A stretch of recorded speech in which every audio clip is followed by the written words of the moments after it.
Bonjour à toutes et à tous, dans cette vidéo je voudrais vous parler d'Excel. J'ai une amie qui m'a envoyé un tableau Excel en me demandant si je pouvais regarder les formules, s'il n'y avait pas d'erreur, ce que je pensais du tableau, si elle pouvait l'améliorer, etc. Et en fait en le voyant, j'ai vu ce que moi je vois très souvent en entreprise, un tableau qui dans l'absolu fonctionne, hein, peut être utilisé. Il y a quelques petites erreurs, mais enfin, il y a rien de fatal. Elle veut vérifier sa TVA collectée déductible, ça fonctionne, les formules sont bonnes, pas de souci. Mais par contre, ça va être une perte de temps pas possible pour elle. Donc je vais demander l'autorisation de faire une vidéo en fait avec ce tableau pour justement aider un maximum de gens et vous montrer ce qu'il convient de faire là-dessus. Ce que je vais vous montrer, deux choses. Un, si c'est trop avancé pour vous, n'hésitez pas à le dire dans les commentaires. Par exemple, des choses que vous ne connaissez pas, que vous n'avez jamais vues. Ça sera l'occasion pour moi de vous faire la vidéo pour vous expliquer précisément et en détail ce que j'ai fait. Et de deux, ne vous sentez pas obligé, pour celles et ceux qui sont dans ce cas-là, de faire exactement comme moi. Il y a plein de façons de le réaliser. Moi, je vais vous montrer une version. En voyant ces statistiques, j'ai plusieurs hypothèses. Je vais faire ce que je sais qui lui sera le plus profitable et le plus facile pour elle. Alors du coup, ce tableau, il se présente comme ça. Elle a ici donc les références, donc banque, assurance, assurance, je sais pas quoi, des prélèvements des clients. Elle met ses dates, une petite description du produit ou j'imagine de l'action. Et puis elle met ici à chaque fois si c'est un encaissement ou un décaissement. Donc si elle encaisse de l'argent ou si elle sort de l'argent de la société. Et du coup, ce qui est rose va lui faire de la TVA collectée quand elle encaisse de l'argent, et en bleu, ce qui est déductible. Et on voit qu'elle a plusieurs taux, 20%, 10%, 5,5, 2,10, etc. Et puis ça lui fait les totaux. Et on voit dans cette case-là que ça, elle le prévoit pour janvier 2002 quelque chose. Et c'est là que je me dis qu'elle perd forcément beaucoup de temps parce qu'elle est déjà en train d'imaginer que ce tableau, elle va s'en servir pour 2026, puis 2027, puis... Et en réalité, oui, mais au prix de beaucoup de contraintes, je pense. Et puis j'ai regardé tout en bas dans ses feuilles, elle a aussi une liste d'achats, une liste de ventes. Et du coup, sur la feuille 5, c'est un peu une espèce de synthèse. Mais la synthèse, au final, lui demande quand même de ressaisir tout ça, puisque vous voyez qu'en bas, elle a une ligne de total. Voilà. Une nouvelle fois, son tableau il est utilisable, mais elle va perdre énormément de temps. Euh, elle a commencé à sentir des choses, c'est-à-dire qu'elle a vu que c'était bien de séparer les achats des ventes, et puis elle a compris aussi quelque part que c'était bien de sortir les différentes informations du tableau récapitulatif final. C'est ça la bonne technique, sauf que moi je vais aller beaucoup plus loin qu'elle là-dessus. Alors effectivement, on s'aperçoit que ce soit l'encaissement ou le décaissement, au final, son tableau, il est exactement le même. Ça, c'est plutôt bien, et du coup, je vais le garder. Je vais garder cette structure-là, mais moi, je vais garder vraiment uniquement les en-têtes. Je vais copier ça, je vais créer une nouvelle feuille, et dans cette nouvelle feuille, je vais venir y remettre exactement ce qu'elle avait ici.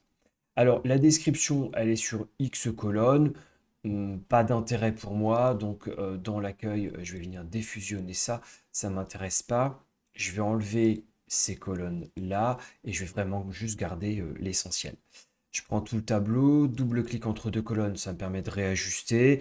C'est juste pour que les choses soient bien claires là pour moi, pour le moment, dans ma tête. Donc ça, c'est la première chose. Cette feuille, je vais double-cliquer dessus et je vais lui donner le nom de saisie. Parce que en réalité, pour moi, il va s'agir d'une saisie pure et simple. Par contre, je vais venir rajouter devant la colonne A, je vais rajouter une colonne et je vais rajouter type. Et pour moi, le type, ça devra être une vente ou au contraire un achat, ce qui me permettra plus tard d'avoir la TVA collectée et la TVA à, euh, à déduire. Donc du coup, ça, pour moi, ça va être la base. Après que ce soit en majuscule, minuscule, évidemment, c'est juste du design. Pour ne pas avoir à écrire à la main dans type le achat ou le vente.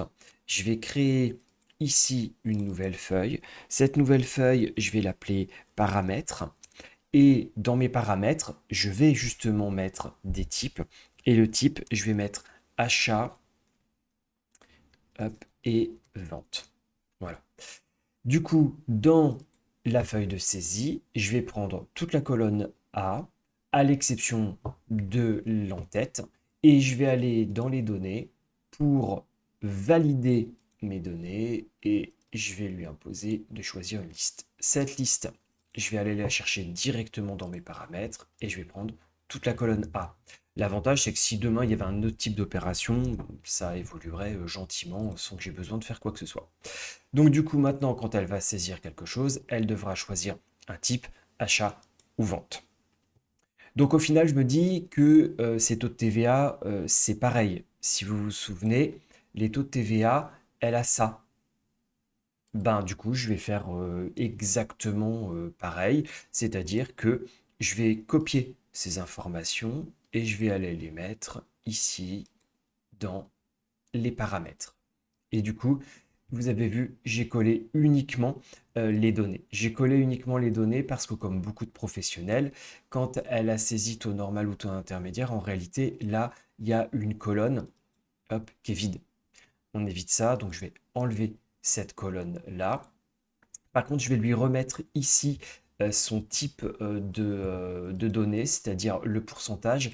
Non pas, alors c'était tout à fait exact, mais je sais que ça sera plus simple pour elle après à calculer si elle a des pourcentages, comme pareil pour beaucoup de professionnels, plutôt que les coefficients multiplicateurs. Du coup, dans la saisie, je viens pareil, je prends toute la colonne F et contrôle, j'enlève le taux de TVA. Et dans les données, je vais lui demander de valider avec une liste spécifique que l'on va trouver dans nos paramètres et qui sera la colonne D. Voilà, donc du coup maintenant ici, elle pourra choisir son taux de TVA. Donc, partant de là, je me dis les dates, pareil, je prends toute la colonne, j'enlève la première et du coup ici, je vais aller chercher une date courte, ce qui fait qu'ici, on est obligé de saisir une date, ni plus ni moins. Les références, je lui laisse libre. La description aussi. Pareil pour le taux de TVA. Mais potentiellement, si elle a un catalogue produit ou un catalogue d'actions récurrentes, elle peut faire pareil hein, dans les paramètres. Elle met sa liste de produits ici, les prix à côté, etc. C'est complètement jouable. Moi, je reste sur quelque chose de plutôt très simple. Donc, du coup, on va faire deux petits tests. On va mettre un achat. Donc, elle achète des pommes. On va mettre la date d'aujourd'hui. Donc là, hop, au moment où je fais la vidéo, c'est 10/01/2026. La description, je mets coucou. Hop, bon, je ne sais jamais écrire quand je le dis. Voilà. Donc, on va dire qu'on est à 1 euro hors taxe d'achat. On va choisir un taux TVA à 10%. Donc, du coup, ici, hop, je reprends ma colonne et pareil, je l'affiche bien en pourcentage. Et du coup, je vais pouvoir calculer la TVA. Donc, la TVA pour moi, ça sera ça multiplié par mon taux de TVA. Voilà.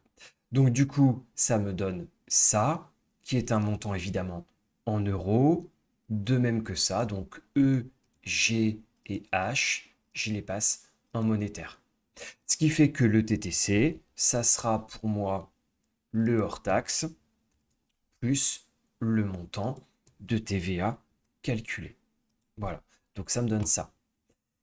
Donc, sur mes achats, au final, je vais avoir la même chose. C'est-à-dire que si, pardon d'ailleurs, du coup là c'est une vente, hop, et si elle achète quelque chose, bah, en réalité c'est le même principe. Donc elle mettait assurance, alors je vais reprendre assurance, je vais mettre 11/01/2026, on imagine que c'est demain, et puis hop, ici je mets compagnie pour la compagnie d'assurance en question. Donc du coup, je vais mettre 100. Le taux de TVA, on va le passer à 20. Ce qui fait que ici, je vais refaire le même calcul. Le hors-taxe multiplié par ma TVA. J'ai mon montant de TVA.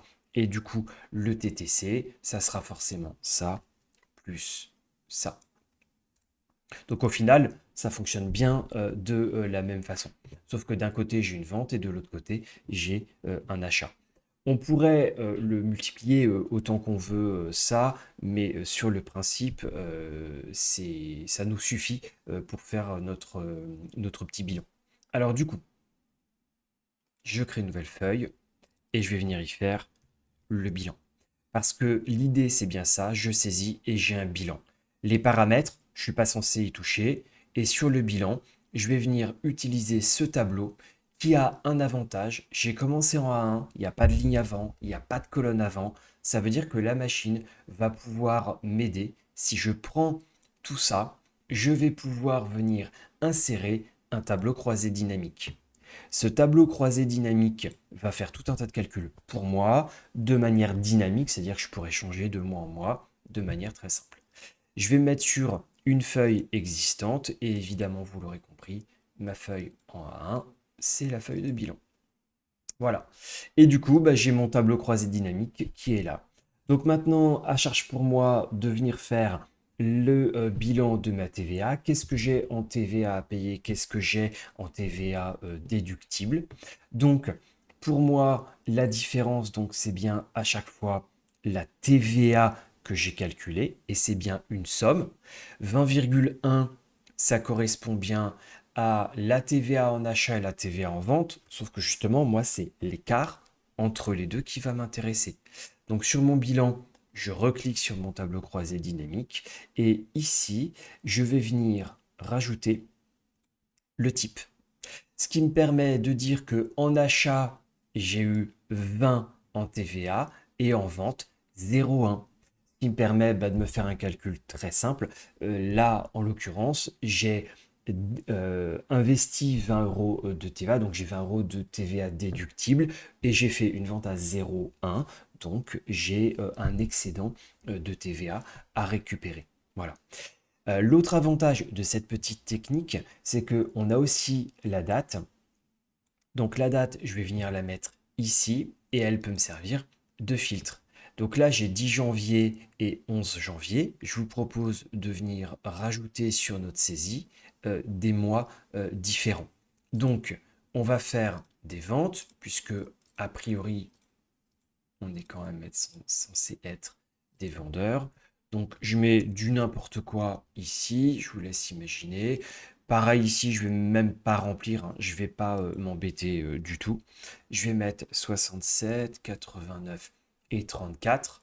Une nouvelle fois, l'avantage, c'est que double-clic ici, j'étends mes formules. Et puis, à charge pour moi, pardon, hop, ici, de venir choisir par contre ma TVA. Alors, je peux avoir de la TVA à 6 ici, à 10 ici. Vous voyez que les calculs se font automatiquement. Maintenant, je vais me mettre au 16-02-2026. Hop, et je mets ici 17 et 18. Ça me permet d'avoir des dates différentes, mais je reste bien sur le mois de février. Du coup, mon bilan ici, c'est pas mis à jour, hein, c'est en faisant la mise à jour, donc un clic droit et actualiser, que tout vient se mettre à jour ici. Donc j'ai maintenant ça en vente et ça en achat d'un point de vue TVA, mais attention, c'est toutes les dates. Et le gros avantage d'avoir le filtre ici, c'est que on va y retrouver toutes nos dates. Alors, le problème, c'est qu'il faudrait que je choisisse chaque mois, et ça, c'est un petit peu embêtant. Alors, il y a des techniques sur Excel pour le faire. Je vais vous en montrer une, toujours pareil, qui est très simple. C'est que cette date ici, je vais venir ajouter deux colonnes et je vais la décomposer. Donc ici, je vais mettre mois et année. La formule, c'est année de cette date-là. Donc la machine va venir non pas, je vais lui demander en date, mais de me mettre un nombre et un nombre sans virgule. Et je vais faire pareil ici. Le mois, je l'extrais de cette date-là et je le mets également au format nombre ou au format standard sans rien du tout. Et je double-clique. Donc, si je reviens sur mon bilan, j'actualise à nouveau mes informations. Du coup, je vois apparaître le mois et l'année, donc la date ne m'intéresse plus. Ce qui m'intéresse, moi, comme filtre, c'est d'avoir et l'année et le mois. Donc je vais venir ici choisir l'année 2026. Bon, j'avais que ça pour le moment. Et ici, je vais choisir le mois uniquement de février. Et du coup, ça me permet de voir qu'il n'y a que des ventes. L'autre avantage de cette technique, c'est qu'on peut faire encore plus simple. On laisse l'année ici et on met le mois dans les colonnes. Ce qui fait que je sais que pour le mois 1 de l'année 2026, j'ai ça en achat et ça en vente. Et pour le mois 2, j'ai pas eu d'achat, je n'ai eu que des ventes. Et ça, c'est beaucoup plus efficace en réalité que le tableau qu'elle avait avant parce que elle a un seul endroit où elle saisit. Tout ce qui est récurrent comme les ventes ou les achats, les taux TVA, elle n'a plus à y toucher, c'est une liste de validation. Et pour faire son bilan, c'est un tableau cross-dynamique qui fait ça tout le temps, automatiquement, facilement pour elle. Dès qu'elle va rajouter ici une saisie, on va rajouter une vente par exemple de je ne sais pas quoi et on va mettre ça au 18/01/2026. C'est pas grave, c'est pas dans l'ordre, je l'ai mis en janvier. Donc la machine ici, je vais bien lui dire partout, hop, que c'est au format nombre sans rien du tout. Hop, je rajoute n'importe quoi, je vais mettre un prix au hasard, un taux de TVA au hasard, et du coup, pareil, tout ça, ça s'étire. Et du coup, j'ai mon tableau qui a été rempli, je viens ici, j'actualise, et en fait, mon reporting, il se fait tout seul. Donc, je sais exactement ce que j'ai. Je pourrais compléter la vidéo, vous me direz dans les commentaires si ça vous intéresse, en faisant des champs calculés, donc qui vous permettent de calculer l'écart de TVA qu'il y a. Je pourrais également aller un petit peu plus loin en étendant les formules jusqu'en bas du document, mais ça va imposer de rajouter des petites formules à l'intérieur pour avoir quelque chose d'à peu près propre, voire même éventuellement de la mise en page de ce tableau de l'impression. Voilà, n'hésitez pas à me dire si c'est des choses qui peuvent vous intéresser. Je compléterai cette vidéo à ce moment-là. À vous de jouer et de vous amuser avec les tableaux croisés dynamiques sur Excel.